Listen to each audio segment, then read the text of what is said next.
Hello and welcome to the Sephirah Center of Shamanism. My name is Luke, experienced practitioner and mentor of the shamanic and occult sciences.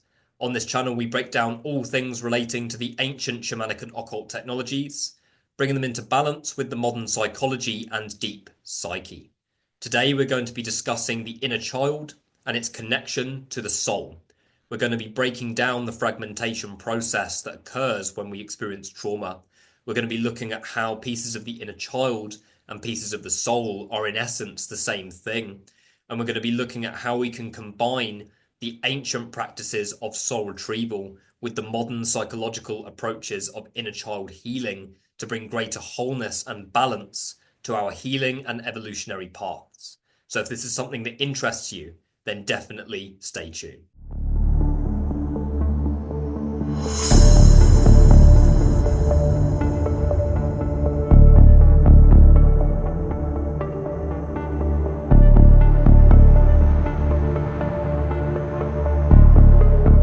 So the inner child refers specifically to the childlike aspects that exist within the human psyche that are in perfect harmony with the soul.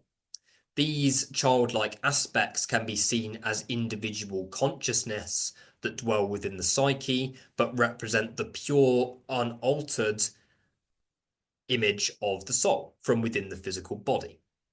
Because the inner child is the purest, most authentic aspect of the self from within the physical body, every piece of healing work that you do is going to bring you back to the inner child at some point, because your relationship with your inner child and how connected you are to its needs is really going to define how effectively you are going to be able to follow your passion, how safe you feel in relationships, how safe you feel to actually do what it is that you want to do, free from the obligation of the external world. Okay, it's important to understand that when we are children, we are in that perfect sort of image of the child, that perfect image of the soul, which basically means that there's no separation. Yeah, we don't have a fully developed ego until past the age of 7. Yeah, the ego starts to develop around the age of 6 and 7 and doesn't grow past the age of 10. So realistically, when we experience trauma, because we have no way of separating it using our ego, we are naturally going to conclude that everything that goes on is our own fault. This is because that pure state of childlike joy is the oneness. Yeah, the oneness that our soul separated from to get to know itself on a deeper level so that it can define itself. So when the trauma happens, because we have no way of separating ourselves from that, we are going to naturally detach from the expressions of our inner child that we learn are not safe. And we are going to essentially build a persona around that in order to function in the world around us. Okay, when that persona is built, it's built to essentially detach us from the needs of the inner child and instead build a story around the trauma that occurred in order to minimize any further danger that could happen that's in relation to the trauma that occurred. But the issue with that, despite the fact that it's the ego's mechanism of keeping us safe, when that persona is established, it's established from the trauma. So which that basically means that we've created a story then around the trauma that is then going to continue to play out in our psyche, manifesting the same things time and time again. So an example of that is, say, somebody could be experiencing the same patterns in a relationship dynamic. Yeah, somebody could be entering a relationship dynamic and they are experiencing the same thing that is resonant with, say, how their mother or their father treated them as a child. Yeah, the main reason for that is their resonance. Yeah, because they've then built a story around the trauma that has occurred. The needs of the inner child have become dissociated from, encased within this illusionary shell that has been established specifically to keep them safe. And then that causes them to move into their adult life, creating a story around the trauma that has occurred. And this is incredibly dangerous because it causes a continuous process of re-traumatization, basically, because the story has been created around the trauma. Yeah, and when that happens, it causes the person to essentially move in those continuous cycles, attracting the same types of dynamics and becoming more and more distant and dissociated from their soul and their inner child. Okay. You could call that fragmentation process as the growth or the construction of the matrix. The matrix is the new age term for the holographic reality that has been established to pull the veil over our eyes and essentially keep us safe from what really exists underneath. And that's exactly what the shells do. Yeah, our personal matrix refers specifically to the personas that we create to encase the inner child, dissociate ourselves from the soul in order to function in our world. Yeah. And the thing is that these trauma cycles can be completely unconscious. This is the thing. Yeah. And this is what you could call the cycle of the matrix or the cycle of retraumatization. Yeah. Because the story has been established around the trauma, it just repeats time and time again. So you could say the process of reconstructing your multiverse or reconstructing the matrix or decoding the matrix is essentially the process of breaking through these shells and learning how to welcome and embrace the inner child that exists underneath. Okay. So it's very similar to the soul retrieval process. Yeah. The soul retrieval process refers to the ancient shamanic technique that is present within many different traditions and referred to slightly different as a slightly different thing within each given tradition. And that refers to the process of soul fragmentation. Yeah.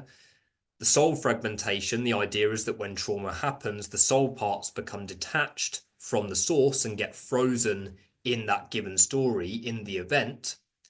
And that then causes the person to then be detached from that pure essence of their soul. So the process of soul retrieval is the process of actively journeying into the personal underworld to actively tap into those soul parts, understand their needs, understand what they need to be integrated back into the energy field and into the individual, and then retrieve them and bring them back and place them back into the person's field. Okay. So it's important to understand that that is an ancient metaphysical practice, but is directly related to the inner child itself.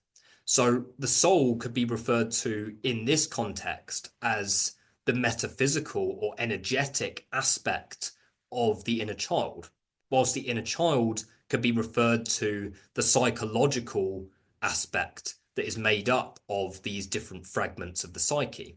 And these fragments of the psyche, because they are in the perfect image of the soul before the trauma occurred, then they are the same as the soul. So the fragmentation of the soul and the fragmentation of the inner child is referring to the same thing. So to really bring both of these practices into balance and harmony with each other, we need to approach it from both a metaphysical standpoint and a psychological standpoint. The reason for this is because one can be quite redundant or can fall short without the other. Yeah. For example, the inner child without the metaphysical, the inner child work without the metaphysical and energetic practices brought by the soul retrieval can be much more difficult because we're not going to be in resonance necessarily with the given childlike aspects that are ready to be retrieved. Whereas the soul retrieval process falls short without the psychological approach of the inner child, purely because we can't integrate the soul parts without nurturing the inner child. So it's really important to understand that the soul retrieval process and the inner child process are the same thing and they go hand in hand. Okay, when we're learning to heal our inner child, that is soul retrieval. Yeah, when we are learning to integrate the soul parts, that is the integration of the inner child. It's just different ways of referring to it. So the soul retrieval process is something which is incredibly transformative. And I often get people getting, or have people getting in contact with me saying, I need a soul retrieval. Can you give me a soul retrieval? It's a very popular thing because it just sounds really cool. Or someone might read somewhere that the soul retrieval process is like receiving a lot of therapy in a single session. My experience of that is yes, the soul retrieval process is incredibly powerful. It's an incredibly powerful process that can bring you into direct resonance with the fragments of your inner child and assist you with being able to integrate them effectively. But it's completely redundant if you are not able to do the continuous work that is required to make sure the inner child feels nurtured and held to be able to make the actionable changes in your life. Soul retrieval is also much more effective when it's done at the end of a healing process. The main reason for that is because often someone might want a soul retrieval, but they may be in a place where they are attached and creating an active story around the trauma that occurred. Yeah, and that's a natural part of the healing process. But when somebody is attached to the shell that's been built to encase the inner child, it's very hard to tap into the child parts and actually, or should I say the soul parts, they're the same thing, and bring them back to the source purely because the person is still identifying with the shell and doesn't want to break it, doesn't want to break that shell, doesn't want to break that process of separation and suppression because what's underneath is too unsafe to embrace. If you receive a soul retrieval process, it's basically like you're being reattuned to the essences of your inner child that you are ready to retrieve. It's not an overnight process, and realistically there are so many different fragments of the psyche and in that respect fragments of the soul that one session is not going to be a whole lifetime's worth of healing. That is just going to help you process a variety of different fragments of your inner child that are ready to come back to you in that moment and be integrated into your day-to-day life. Okay, so receiving a soul retrieval process is like receiving an attunement to your inner child. And when you receive that attunement, what basically happens is that you will then receive synchronicities, things within your day-to-day life that will basically flesh out the attunement that's been received. In other words, you may encounter people that mirror how you felt as a child. You may encounter people who make you feel a similar way to how you felt as a child. Yeah. The idea is that these situations after a soul retrieval will likely manifest to essentially evoke the fragments of the inner child, or should I say fragments of the soul, in order to be processed and integrated. And you need the connection to the modern psychological approach somewhat, because when that happens, you need to be able to hold your inner child and make sure that you're not re-traumatizing it. Yeah. And this is where the soul retrieval process can actually be quite re-traumatizing, as if there's not really any integration after. Yeah. If you go through a soul retrieval process and you're not able to sit with your inner child and surrender to the needs of your inner child, then you'll have resonant events that come into your day-to-day life that may cause further fragmentation. And when those fragments become basically detached from its source more than once, it can be quite hard to kind of coax them back in purely because they've been re-traumatized. So they're going to be more shelled. Yeah, at which point you can actually reconstruct a new shell, a new false self around it to stop you from tapping into it. Yeah, just to keep yourself safe to be able to function in the world. Yeah, so the soul retrieval process is that direct connection back to your inner child, but it's redundant and, in my experience, actually quite pointless if you're not able to do the continuous work to sit with your inner child and make sure that it feels held enough to be able to action the changes in your life that you are ready to action.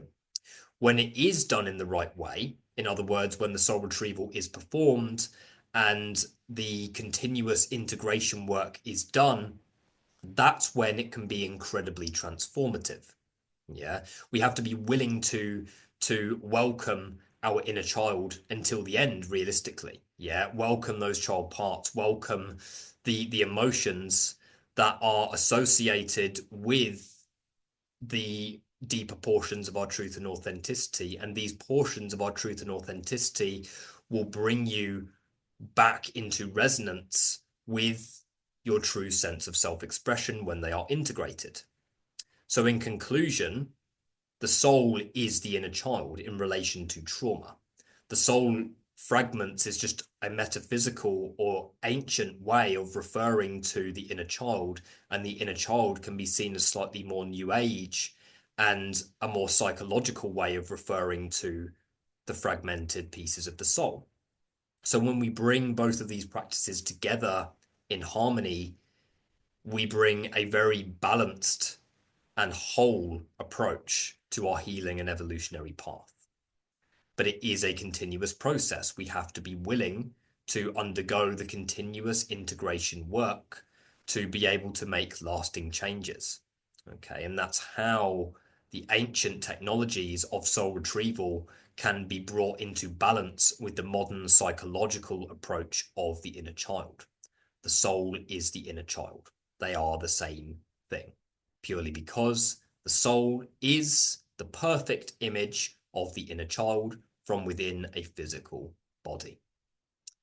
So I think that's near enough everything that I wanted to speak about in today's video. If you're interested in learning more about the soul retrieval process and the inner child process, then feel free to get in touch. I have amazing healing programs and mentorships that are specifically geared towards combining these specific tools and approaches, as well as an amazing membership program that will take you through various practices of bringing the metaphysical and esoteric practices into balance with the modern psychological approaches and the shadow. So if this video was of helpful to you, then I will really appreciate a like and a subscribe, and I will see you in the next video.